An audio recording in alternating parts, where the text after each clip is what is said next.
Hi everyone! So for today's short video, isi-share ko pala sa inyo guys na napabless namin si Baby Kai dito lang sa Saudi Arabia. First blessings, hindi pa to yung talagang binyag niya ha. So magkakaroon ng second and third binyag si Baby Kai. Kasi guys, alam niyo naman ang mga kasabihan, di ba? Mahirap na, kailangan safe pa rin talaga si Baby.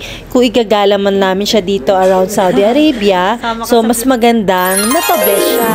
Ito nga pala, pumunta mismo si pastor dito sa bahay. And ayan, ang daming mga ka-churchmate, diba? So, ang dami nag-bless kay Baby Kai. Ayan, anak, ang dami mong bisita. Salamat nga pala sa inyo at talaga namang napabless na natin si Baby Kai. Ayan ang kanyang dada. Happy. Ayan guys, so yun lang guys, share ko lang sa inyo. Watch this. Representing Child Albert God, so that we will be happy and also to focus our blessing to the family, especially to Child Albert.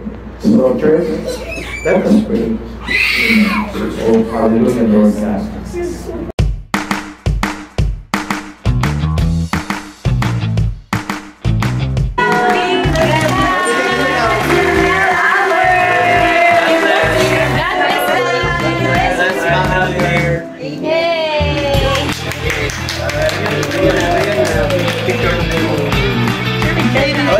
Picture nito. Sasabi mo. Picture.